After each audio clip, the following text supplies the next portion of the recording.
College basketball is back, and I'm here to talk about it because there are some good players this year. We're going to talk about it right after the bumper. Stay tuned.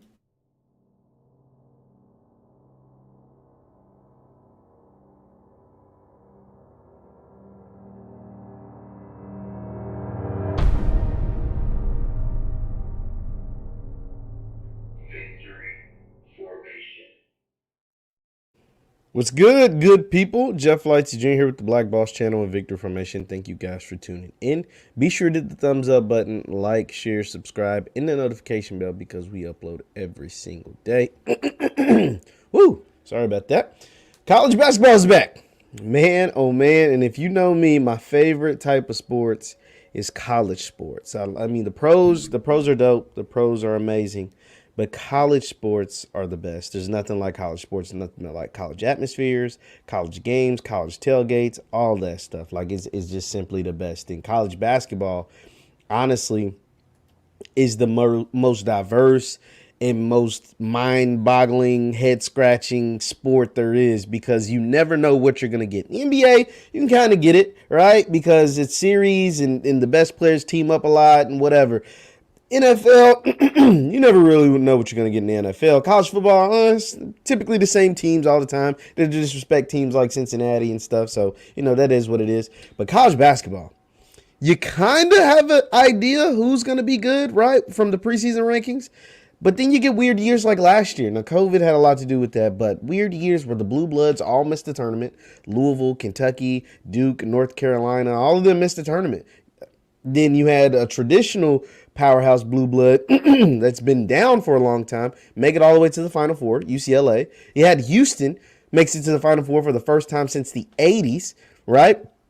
And then you get Baylor, who wins a championship when, like, 10 years ago, Baylor barely had a program, right? So all of this stuff takes place in college basketball because of the March Madness style tournament, the one and done, as far as the players, just all of it. It's just crazy, right? And also because now these players have so many options. You got the G League, you got Overtime Express, you got overseas, and you can go do one and done in college basketball.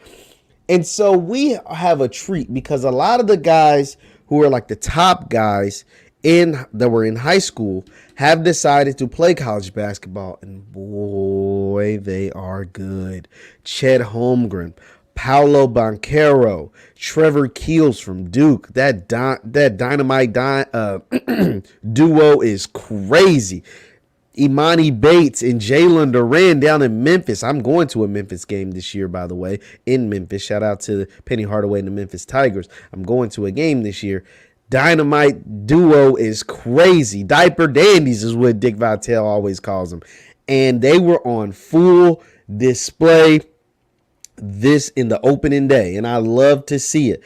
The best player I saw that I think will be the number one pick once it's all said and done is the guy from Duke, Paolo Banchero, 6'10", 240, 250, with a handle, with a shot, with post-game fadeaway jumpers. Like, this dude is nasty. This kid is nasty. Now, the one a lot of scouts think is going to go number one is Chet Holmgren. He is a freshman out at Gonzaga. He's 7'1", 7'2". He had 7 blocks. He's athletic. He's got a shot. He doesn't have the handle like Banchero, but he can hit a three-point shot, and his defensive prowess is nasty. 7 blocks. They say he's a lot of the scouts say he's the best, shot blocker that they've seen ever, right? Some of them are young, though, so I don't know how far back ever goes, but we've seen some really good shot blockers come through college basketball, like Anthony Davis and so on and so forth, Nerlens Noel or whoever, and this guy's supposed to be the best. Pablo Banchero, the guy who helped himself the most. There were 2 guys that helped himself the most.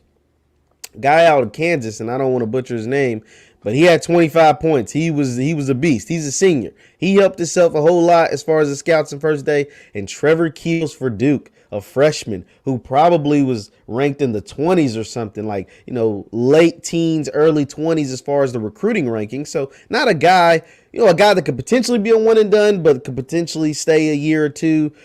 And this guy, he's got an NBA body right now. He's like 220. huge, going through the lane. When Duke upset, well, no, they ain't really upset them. They beat Kentucky the opening night of college basketball, and they had the two best players. And Coach Cal, the University of Kentucky's head coach, said it best. He said their top 5 guys, like top 5 NBA guys, is what he's saying, top 5 in the draft guys, played like top 5 guys. Boncaro looked like the number 1 player in the draft to me, and Keels looked like a lottery pick. Top 10, top 5 type of talent, the way he was able to get buckets, create at the point guard position, create off the dribble, doing the pick and roll with Boncaro, one-on-one ISO, feeding guys, getting guys good looks. He was a beast at 6'4", 225, 220, something like that. Boncaro 6'10", 250. Now, the guy from Kentucky that's supposed to be a top 5 guy, top lottery pick, in Ty Washington, Keels took the assignment to guard him and completely took him out of his game. He couldn't get anything. Now, I think Ty Washington will have better games, but that was another reason why I think Keels will end up being a lottery pick, because on the defensive end, not only did he score 25 points, but on the defensive end, he put he put Ty Washington in the gauntlet. He just had him, the clamps were there. He was all over Ty Washington, couldn't get anything. So college basketball is in a good spot, because last year with COVID, with the pandemic, college basketball didn't feel the same. Shout out to Baylor. They had the best team clearly, but it just didn't feel the same. You had these virus pandemic pauses through a lot of programs. And that's not to say this won't happen this year as well, because the virus is still well and active. But you had these pauses. So many teams missed so many games. You obviously didn't have any fans in the arena. And it didn't feel the same. College basketball needs fans. College basketball needs an environment where fans can tailgate, get rowdy, go crazy, do all kinds of just wild stuff in the college environment. And it didn't feel like that last year. Although Baylor was going to win it, whether it was a rowdy atmosphere or nobody in the stands, Baylor was the best team, hands down. I don't know if there's a team like Baylor last year, but there are some really good teams. Duke is the team to watch out because they have that dynamic duo as the two freshmen. UCLA has a veteran squad that made it to the Final Four last year, so they're obviously going to be a really good team. Gonzaga brings back a lot of guys and has that Chet Holmgren guy that I talked about that a lot of people think will be the number 1 overall pick, so they're obviously always dangerous. Gonzaga, they're going to win 30+ games, and they're going to be a 1 seed, and people going to have to deal with them, right? So we got to wait and see, but I am excited about this college basketball season. I want you to let me know your thoughts in the chat, your thoughts in the comments. What do you think about the college basketball season?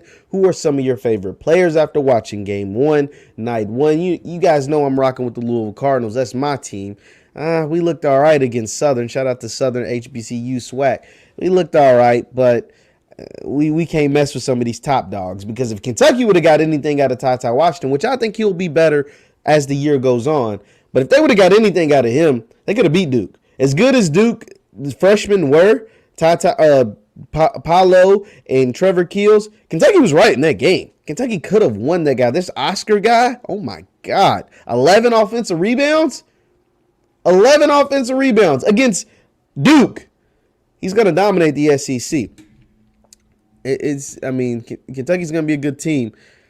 My cards, I'm hoping that we get better as the time. Our coaches suspended the first 6 games, so I don't know. We'll see what happens. But I'm excited about this college basketball season. Let me know, who's your team? Who is your team? Put it in the comments. Let me know, and I will respond to all the comments. Thank you guys for tuning in. Once again, I'm Jeff Lightsey Jr. with the Black Boss Channel and Victory Formation. Be sure to hit the thumbs up button and let me know in the comments who's your team. We're going to be following college basketball all year round, but that Paolo and Trevor Keels duo from Duke, they're going to give a lot of people problems. Thank you guys for tuning in. Hit the thumbs up button on your way out. And you can follow me on Facebook. It's Jeff Lightsey Sports on Facebook. Jeff Lightsey Sports on Facebook. And on Twitter and Instagram, it's @JLightsey7, @JLightsey7. I will see you guys next time. Peace.